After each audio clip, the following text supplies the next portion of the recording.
Hello. Now we get to the update on the surgery for what happened, because the last video we talked about the reports before the surgery.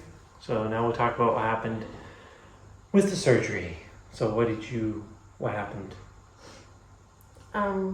So with the big cyst on the left ovary, so apparently it grew a centimeter from last year to this February when I had an ultrasound, and when I realized that it had grown a centimeter from February this year to the MRI this year. So its growth was practically doubling. Yeah. And so it's a good thing we got it out. How'd they describe the cyst though? Like in the surgery report, you just told me about that real quick. They called both ovaries tumoral because of all the sister cysts on them.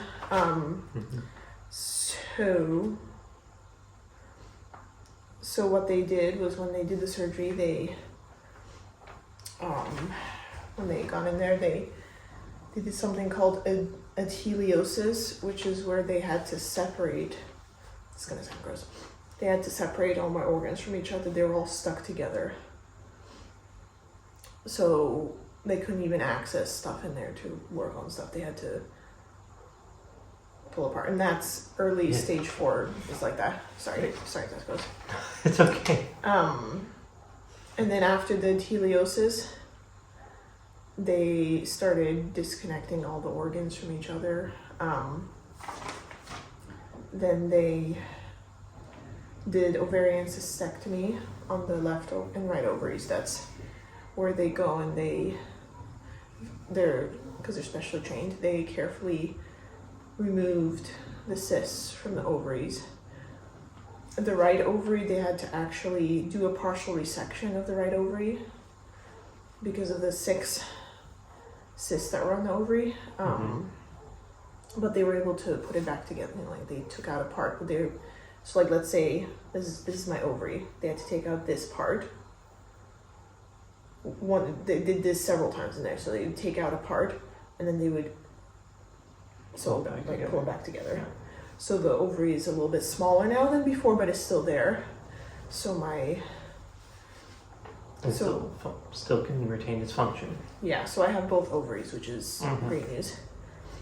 They said that the adenomyosis in my uterus, which is endometriosis, it's like growing where the endometriosis is in the uterus and it grows into the uterus cavity. It grows into the uterus muscle. They said that it's just started. And it may not progress more, like how it was for my mom. It may in the future, it may not.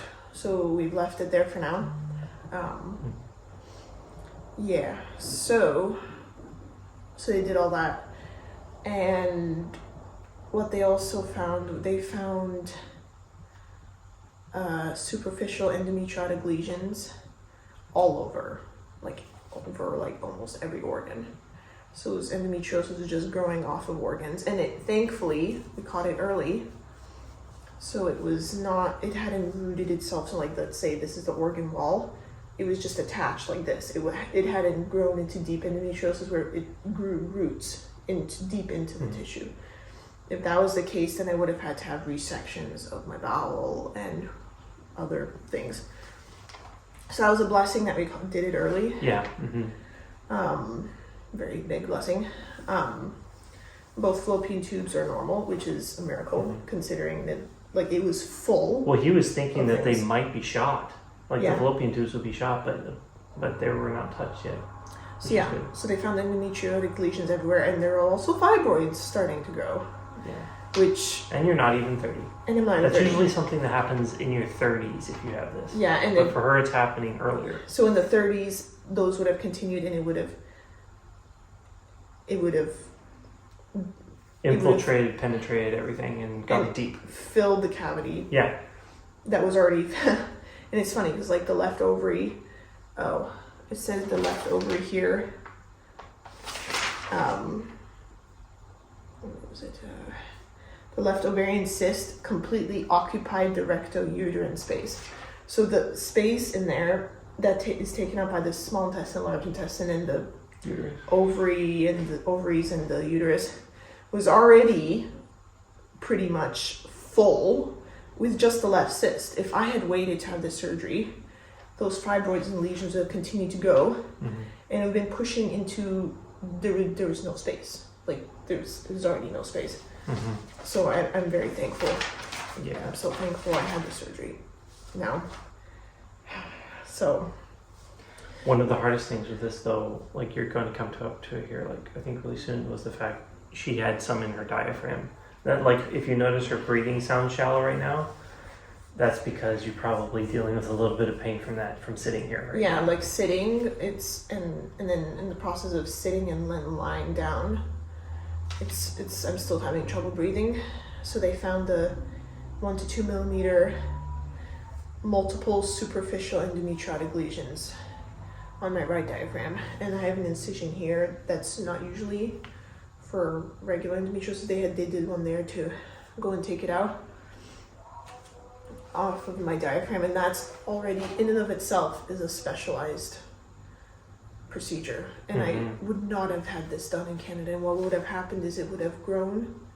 It was superficial, so this is the diaphragm. It was just just touching it, and it was, if I had waited longer again, it would have grown into the diaphragm. I would have lost more of my diaphragm, and the complications of diaphragmatic endometriosis is absolutely astounding, and I am very blessed. Like, it would have caused issues with my lungs. It could have grown further into the cavity here. Oh my God. I'm glad that's out. Yes. Even though it hurts. And then with my bladder, that was the organ that was the most infiltrated. What happened was, and it's funny, when I first talked to Dr. Matroy, the main surgeon, he said, one thing that stuck out to me was like, "You have no fat at all." And I'm like, okay. And then, and then and then that was leading up to when he said that with the bladder, because usually there's a bladder, some fat, and then there's like the cavity that holds all organs. But because I had no fat, the bladder was touching the peritoneum, which is the wall, that the cavity that holds all the organs, and because it was touching, and the endometriosis has started growing in there. So what they did, there was dense adhesions between there, so they ended up having to cut out some of the bladder, and that's why I've been now on a urine catheter for 7 days to give my bladder time to heal. Yeah. And Lord willing, that comes out tomorrow. Yeah, I have an appointment tomorrow for it to come out. Oh, sorry. No, it's okay. So those are the two things that were the unexpected, was the diaphragm and the bladder. Well, okay, the bladder is mostly unexpected. The diaphragm was unexpected. The bladder, I figured there might be something up because I couldn't drink more than a liter and a half of water a day, or I was in a lot of pain. And I had to drink it early in the morning and up to like 2 p.m. and then stop. If I drank water after that, or a lot of water after that, it was... Well, particularly overnight. After overnight in the morning, she was in a lot of pain in the morning if she drank too much.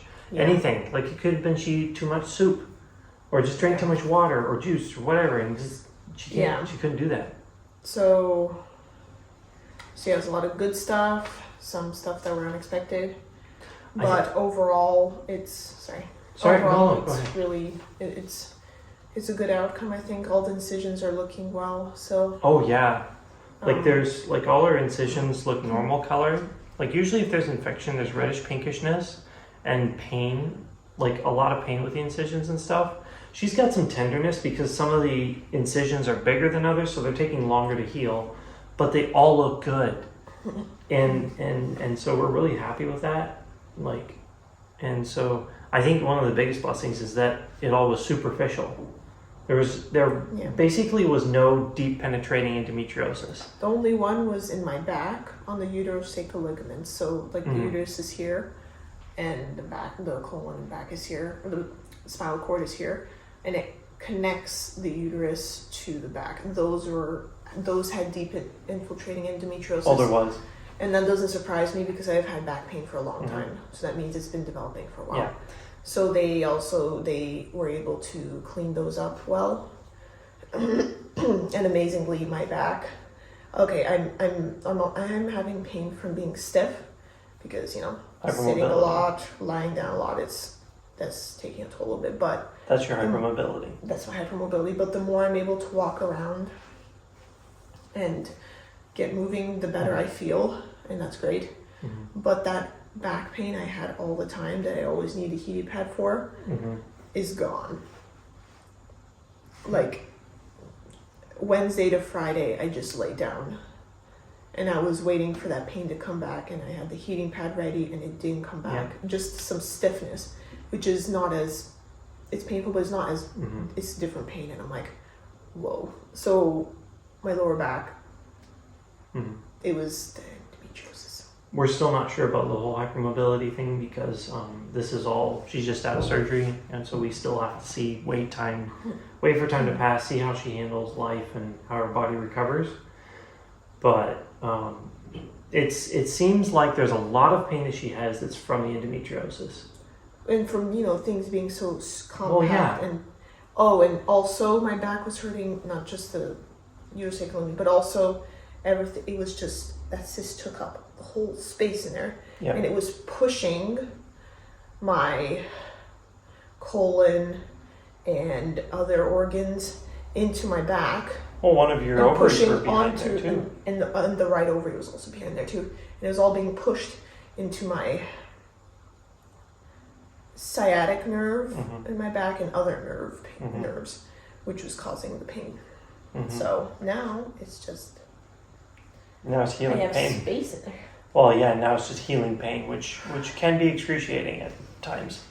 Yeah. Yeah, so you're still taking some strong pain medication for some healing, but yeah, you're overall doing better. Although certain couches are not that great, Yeah, this couch is big. to no fault of anybody who owns said couches. But yes, thank you all for praying and I also, stuff like that.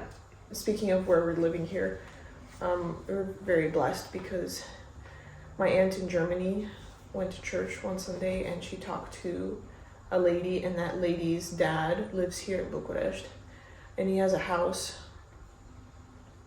that is a house. He has a house, an apartment. We're in the apartment. And this house apartment is specifically for people who come to Romania from elsewhere for medical procedures. Sort of like a Ronald McDonald's house, Mm-hmm. but he and his family, they keep the apartment empty there for Mm-hmm. such a purpose, and we've been able to stay here for free. Yeah. My mom and dad and sister, when they came, they were able to stay here. Now Eric's here. Mm-hmm. I just They absolutely just kind of left it at our leisure, and it's been really great. like they didn't have a microwave here when they came, and I had this little avocado pillow with rice that I was putting for heat on my tummy before the surgery, and he brought a microwave, and just Mhm. I've just been he's taking such good care of me here. Yeah, he did. He and his church are praying, and it's just amazing Mm-hmm. how God provided this place for us. Yeah. Very unexpectedly. Yeah. Yeah. Yeah, so God is good, and we're very thankful. Thankful for all that He's provided and stuff too. And just providing us with this place here Yeah. at the right time and Mm-hmm. when I needed it. Well, and just some of your, like, even, what was it, your mom's aunt came in from town yesterday with her son, and he and I went, they took me to the mall so I could get a SIM card so I can have data here in Romania, and just to be able to talk to people. And so all these people have just been coming in around and just helping, and they were only here for a day, and they went on to the next thing that they had to do. Yeah. And they were in town. They're like, hey, we can help you guys out a little bit. And I've got his number too. And he's, he just said, if I need anything, just call him. Yeah, and the same with the guy who owns the apartment too. Yeah. So we've got lots of Yeah. people that are just rallying around us and helping us. And God's provided so much for us. He's taken care of everything. we don't have to worry. I worry sometimes about Jenny and her recovery, but I don't need to be worrying because he's got it all under control and he's taking care of us. So yeah. And hopefully here in a bit we could get you outside. We're going to try to go to a store just off on our block here, just a little bit to get you outside because you haven't been able to do that yet. But she went down up and down 3 flights of stairs yesterday. Yeah, this apartment there's no elevator. So there's 4 flights of stairs and I have to go up and down to get out. But yesterday was pretty good. You did very well. It's quick. It's pretty good. Day before was harder. Even with it was just 2 flights. But yesterday was harder. But today's easier, so. Yeah. So we will see you guys outside hopefully in a little bit. So see you shortly. I don't know what this stuff is. Do you know what this is, Jenny? I don't think she knows either. But it says placenta as the brand. It's a hair mask with vegetable extract. What is that? I have no idea, but it's called placenta. I just find, Jenny showed me this when I first came here and she's like, I gotta show this to you. It's so weird. It is funny and weird at the same time for someone who knows English. Weird. We're gonna go downstairs now. We made it down all 4 flights of stairs. You're doing okay? I mean, once you're down on level ground, it feels a little better. Watch for the rise here. But yes, we're outside. So happy. And it is a beautiful, cloudless, cool morning here. It's so nice. It is an oinkless pig. Up the stairs we go until we get to the place where we take naps. 4 flights to go. Coming down was okay, but now we go back. Now we go back up. Jenny's practicing her walking because she has to walk back and forth in here. What, every hour is it, Jenny? Yeah, every hour she has to walk back and forth.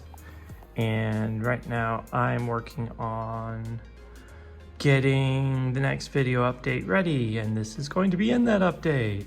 Yay. Rename, copy, paste. Oh, it worked. Number 7. I'm gonna leave it at 30 frames a second because the 30 frames a second won't look good.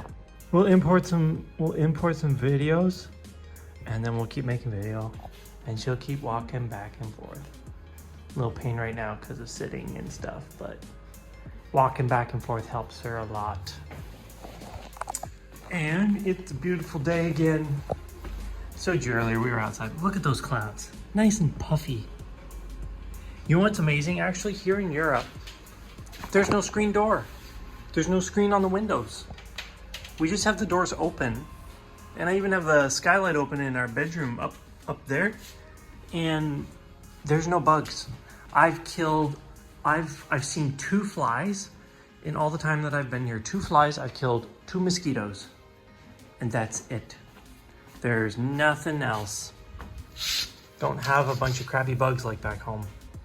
It's really nice. So we keep doing stuff.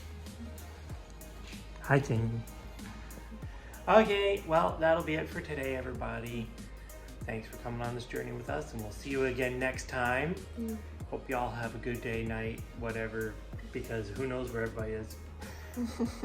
We love you guys. Bye. Bye.